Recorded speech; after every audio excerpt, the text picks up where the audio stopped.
Всем привет! В этом видео я хочу показать на примере, как можно с помощью перфокарты для прессового вязания связать пресс с разбором. Также хочу затронуть некоторые моменты при вязании данного переплетения с разбором. В прошлом видео я вязала вот такие узоры.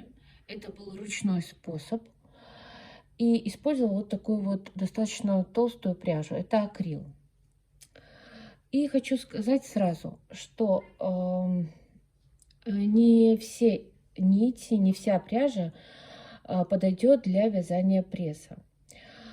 Если мы разбирали ручным методом, то вы сами видели, как легко у меня проходила эта пряжа, и не было сложностей при вязании этой пряжи.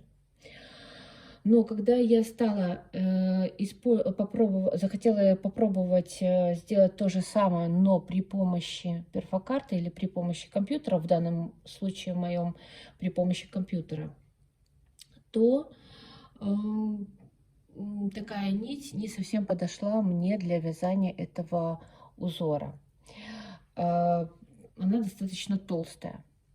Поэтому, чтобы более наглядно и не мучить свою машину, я выбрала вот эту пряжу. Это Слонимского комбината в 4 сложения. И, значит, что у нас тут будет в этом видео? Мы будем подбирать перфокарту или узор с помощью программы для разборного пресса. Потом ее немножко корректировать. И далее перед вязанием самого узора мы подготовим саму игольницу. То есть я все расскажу и будем вязать с помощью программы вот этот вот узор. Тут два одинаковых узора я специально связала. Вот это ручным методом разбора, перебора, а это уже с помощью программы. Связаны два образца на одинаковой плотности, плотность 6 в 4 сложения нить. Но, как вы видите, рисунок, он похож, но одинаковый, только сам образец стал при машинном разборе, при автоматическом разборе более рыхлый, и увеличился он в размерах, чем вот тот, который мы вязали ручным способом.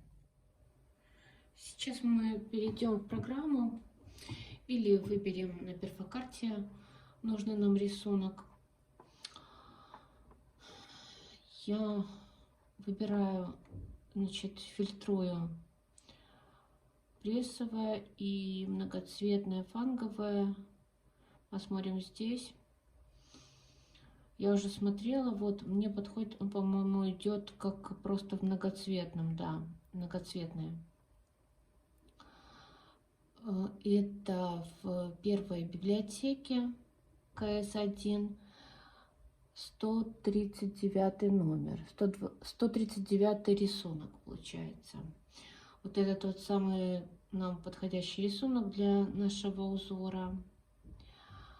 Так, я не скопировала. Копируем его, переносим, размножаем. Но для того, чтобы нам именно связать тот узор, который мы вязали, нам нужно немножко его подредактировать. Он не совсем подходит нам, именно этот рисунок в чистом виде. Поэтому, кстати, можно не переходить на галерею, просто удалить, и левой кнопкой мыши мы выберем только фрагмент этого, паттерна этого рисунка. Паттерн, не паттерна, а раппорт. Так, увеличим и немножко подредактируем этот рисунок. Для этого я нажму вот эту кнопку «Вставка и удаление рядов». Сейчас приближу.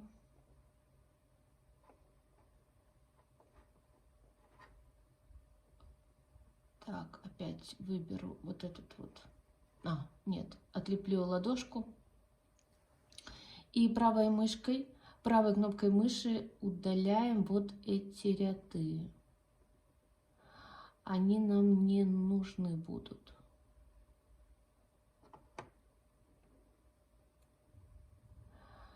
Так, все остальное нам подходит. Копируем этот кусочек рисунка. Переходим на вкладку галереи. Ну, заходим в наши, наверное, библиотеки лучше. Гаечный ключ нажимаем. Так, у меня уже тут есть. И зеленой стрелочкой мы вставляем этот рисунок. Обязательно мы его должны сохранить, на кнопку нажать на дискету. И сейчас скопируем, перейдем опять на вкладку рисования и правой кнопкой мыши размножим его. Ну вот теперь готово. Мы подготовили этот рисунок. Можем перейти во вкладку вязания, настроить датчики. Ну, как я говорила, что я вяжу, настраиваю датчики чуть больше, чем... Ну, неважно, в принципе, мы можем поставить по игольнице. Ну, я поставлю 25-25, а вяжу я на 40 иглах. То есть 40 вправо, 40 влево от нуля. Но обязательно мы должны сейчас датчики вот эти вот переставить на 25, так как я поставила 25-25, и здесь я тоже переставляю 25-25, вот так. Вот. Сейчас мы должны перейти, посмотреть, что нам предлагает программа, как поставить на нашей каретке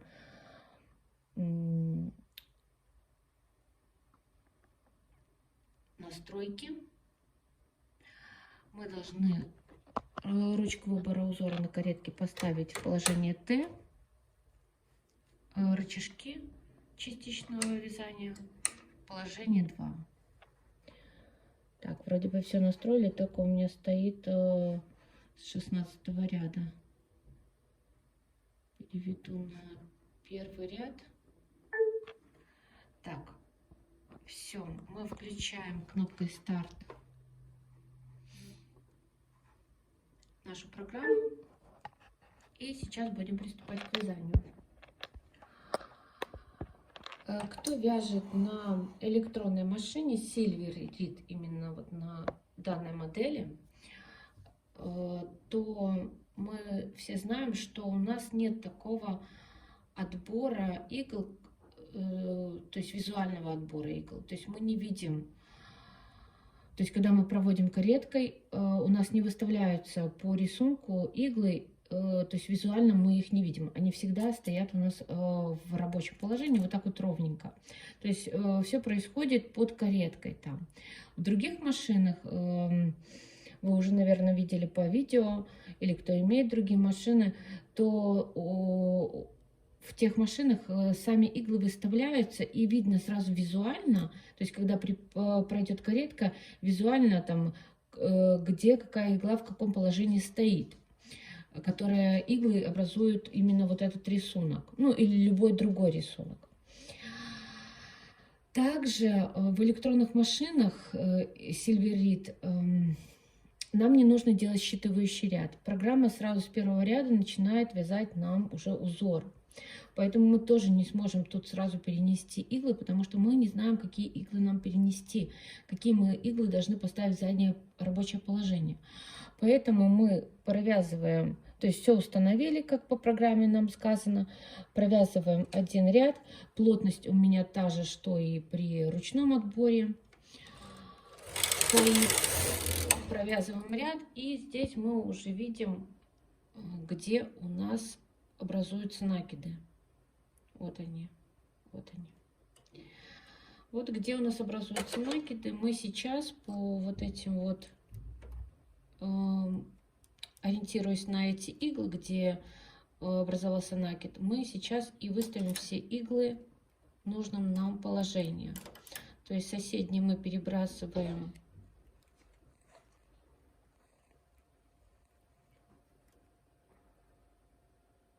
Сейчас, секундочку. Так, это я вот выдвинула, чтобы видно было и... Так, ну, пусть будет так. Так. Соседний мы перебрасываем на вот эту вот иглу, там, где у нас накиды. И тем самым мы формируем, вот, подготавливаем наши иглы к дальнейшей работе.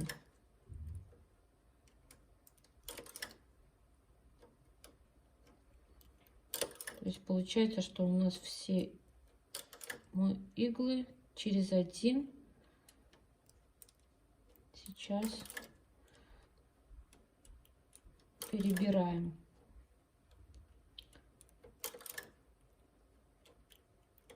Вот так по рисунку. Те, которые у нас пустые иглы, они должны у нас стать в заднее нерабочее положение, и мы их не будем трогать до конца вязания. Они в этом положении будут оставаться до конца вязания. То есть мы проверяем. Вот эти иглы мы проверяем. Все. И дальше мы должны вязать. Больше ничего не делаем. Но первый ряд сейчас посмотрим, может быть, тяжеловато будет проходить каретка. Сейчас глянем. Нормально. Должна быть хорошая при этом оттяжка.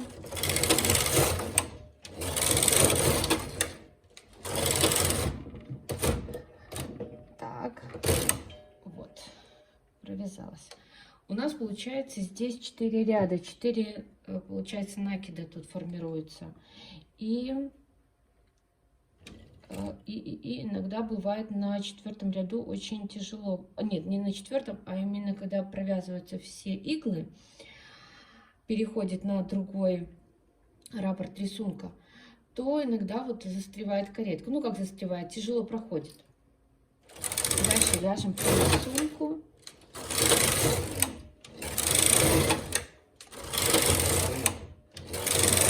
Но это только первый ряд, потому что там у нас, как мы помним, мы набрасывали эти иглы. То есть у нас еще там дополнительные по 2 петли было. Поэтому все остальное вяжется дальше достаточно легко.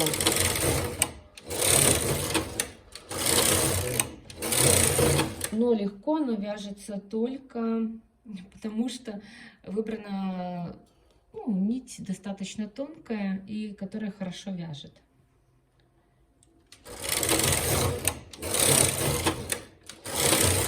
Вот так мы дальше вяжем.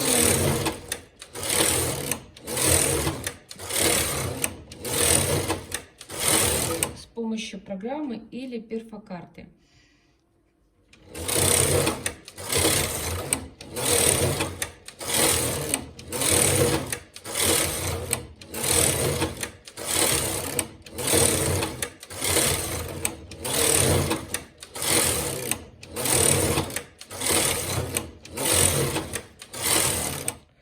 Ну, как уже понятно, способ с помощью перфокарты или с помощью программы, конечно же, намного легче, удобнее и быстрее.